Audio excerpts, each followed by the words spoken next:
Hey everybody, welcome to our live video on, it's the very first sweater video that we're doing for the year, because I kind of challenged y'all to do a sweater this year, and I think that knitting a sweater from the top down is one of the most fun ways to knit a sweater. I've done constructed sweaters, and they're fine. I love them. There's nothing wrong with that. But if you're afraid of knitting a sweater because you don't want to sew anything together, then let's try a top-down sweater. So in my email that I sent y'all, I told you that we would talk about the types of yarn and the types of needles that might be good for a top-down sweater. Well, I'm also going to show you not necessarily how to do the increases, but I'm going to show you where the increases are so you feel more comfortable in the whole process. So I brought a bunch of my sweaters from home. I even wore one to kind of show you how things get started. The sweater I have on is called the Soldatna, and it is top down. This was the cast on. This is a twisted rib cast on, twisted rib edging, but the cast on that I always use is the German twisted cast on, and I have that on my YouTube channel, so if you look at German twisted cast on under the knitting cup, you'll find it. It's not difficult at all. It's very akin to long tail cast on, but there's a few more steps, but it makes it a lot stretchier so you can get your head through the hole, which is important. There's a sweater that a lot of us knit last year called the Love Note, okay? And in the Love Note, you did a provisional cast on here, then you knit the sweater down like this, and I'm reading some of the, because Dee's helping me watch your comments. I've never knitted a sweater. Angie. Angie, you can knit a sweater. We're going to do this, I promise. So anyway, you do a provisional cast on, I think it's about right here. You knit the sweater, then you pick this up and you decrease until you get to here. Well, let me tell you, the problem was that when you do a bind off, your bind off is a little trickier. And we talk about stretchy bind offs, we talk about sewn bind offs, but it is something that you have to be very, very careful with. So the sweaters that we're going to talk about today don't have a provisional cast on. These actually started right here, okay?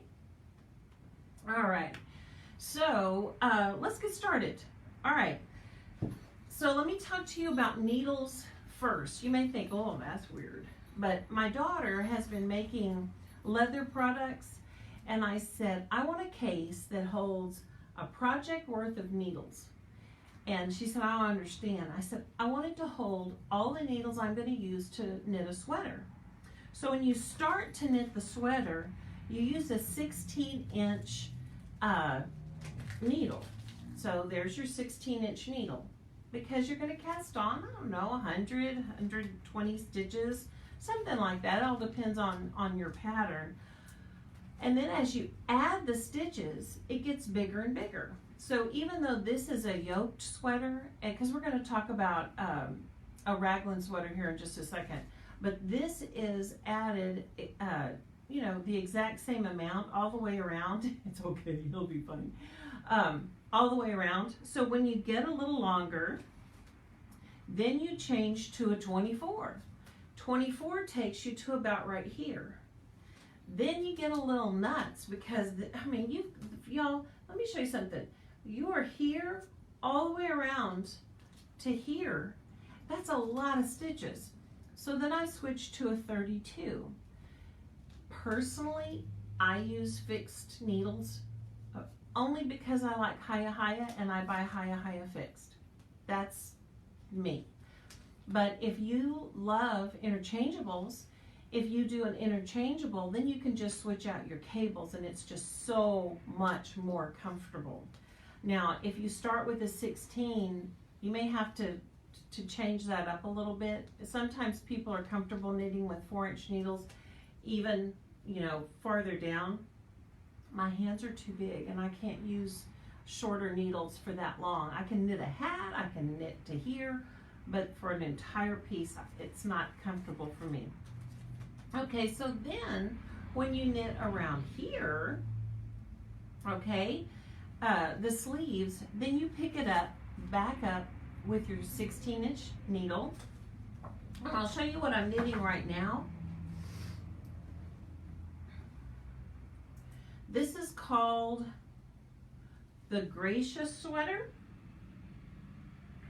Now y'all don't pass any judgment as to how many sweaters I'm going to show you that aren't finished.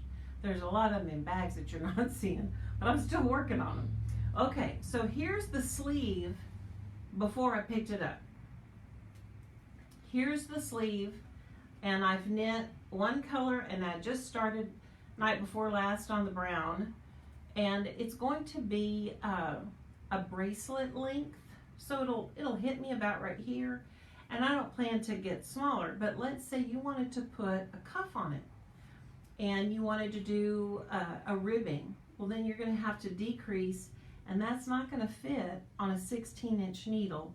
So then I would suggest, now some of you call them, oh, the dreaded DPNs. It's okay. I'll show you how. If you don't want to use DPNs, you can use Hiya flyers. And we'll talk later about how these work, but you only need 3. Or I have Addi Flexi Flips, and these sometimes end up a little bit more, it looks terrible, doesn't it?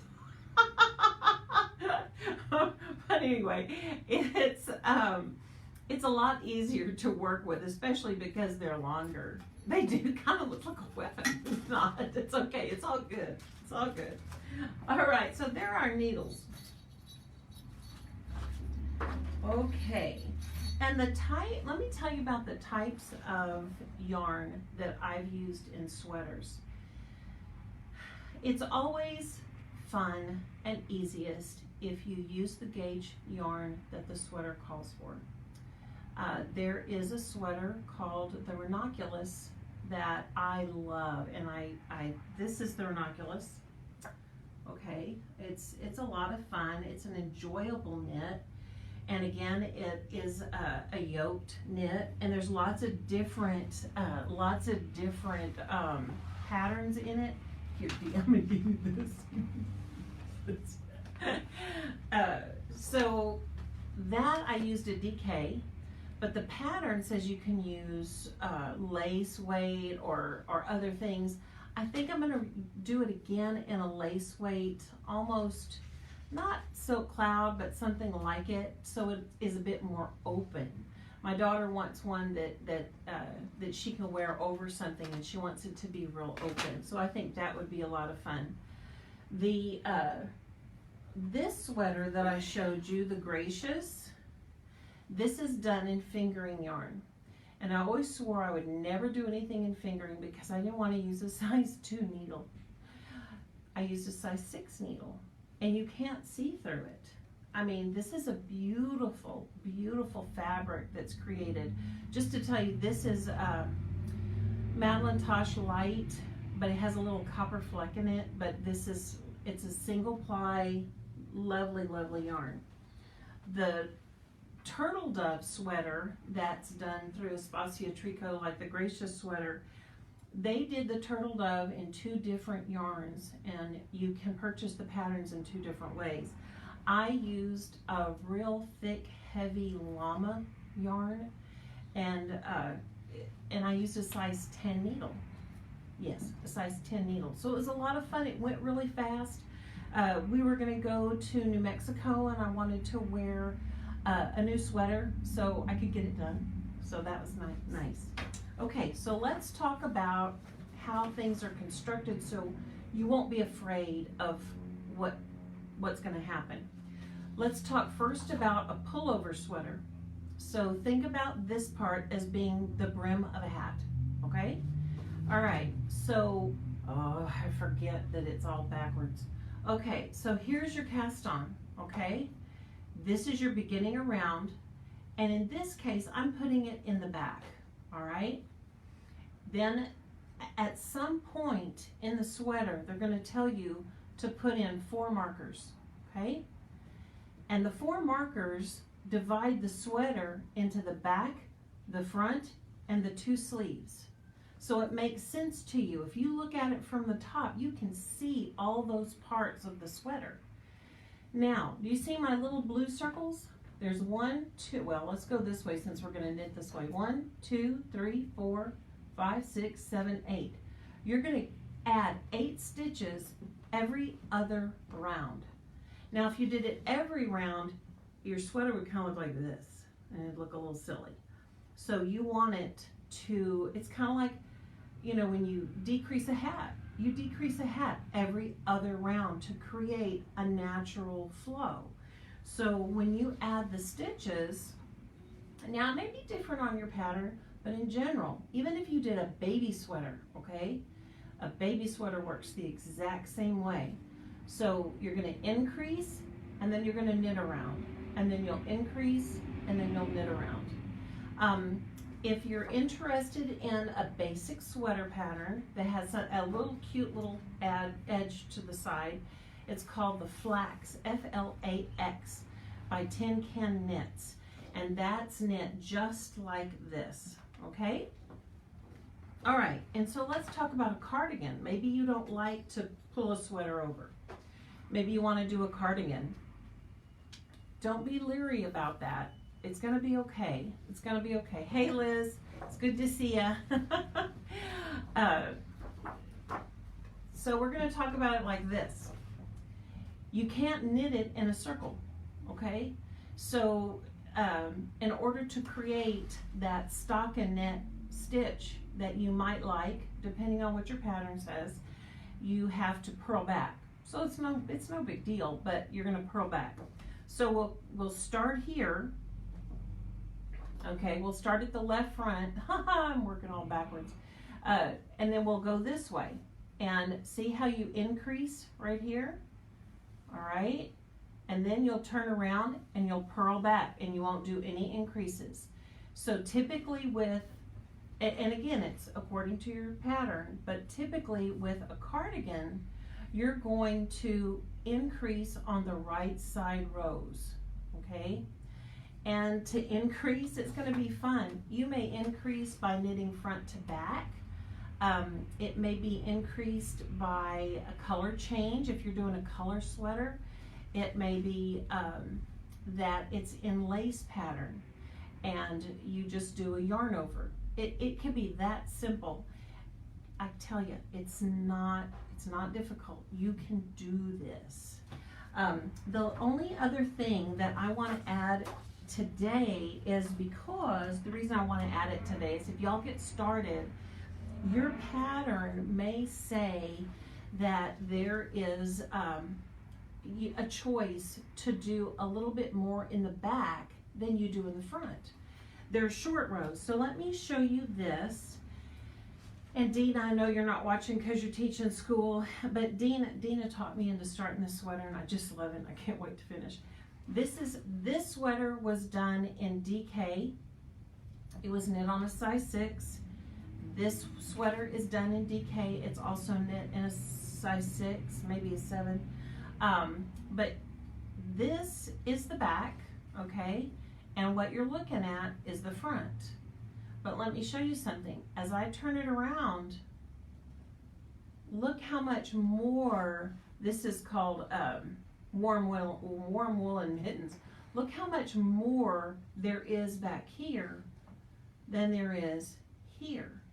And that's because you think about when you hold a t-shirt up, does your t-shirt both sides look like that? Not typically. The back is higher. So they're short rows. Sometimes patterns will say it's optional. Sometimes it's important that you do it in order for the shoulders to fit. So if you have to do short rows, I'm going to tell you my suggestion is to do a twin stitch short row. It's on one of my videos on the Knitting Cup channel. It's easy to do. You don't have to do a wrap and turn and then pick it up. So if your pattern says to do wrap and turn, if your pattern says to do German short row, or not, yeah, you don't have to. just do the twin stitch, and it's pretty simple. It's invisible, you can't see it. You don't have to worry about it once you're past. And typically, like within, you can't really see, I've got the sun right there. I don't know if I could be in this room again at the 4 o'clock. You can't see it, it's all invisible. So I really recommend that twin stitch short row. So what, oh yeah, Liz, you did a lot of sweaters for your grandkids in flax, I'm glad. I want to thank so many of y'all that are watching, and I'm looking at all the beautiful names, and I can see all your faces, and I wish you were here. And I know you're all beautiful knitters. But if you haven't knit a sweater, let's give it a shot this year, okay? And I'm here to help. You can email me, call me. Once I finish this video, I'm going to save it, put it on Instagram, but I'm also going to put it on our YouTube channel. Probably take care of that tomorrow. Y'all have a lovely day and a great happy new year. It's wonderful. We're this close to finishing inventory. I shouldn't say we. Dee's been counting her little heart out, and Nancy, oh my gosh, she's taking care of gigantic rooms of yarn, and Carla was here yesterday taking care of all the needles. I don't know how I've messed up all my counts, but thank goodness I have people to save me. Y'all have a lovely day, and I'll see you soon. Bye-bye.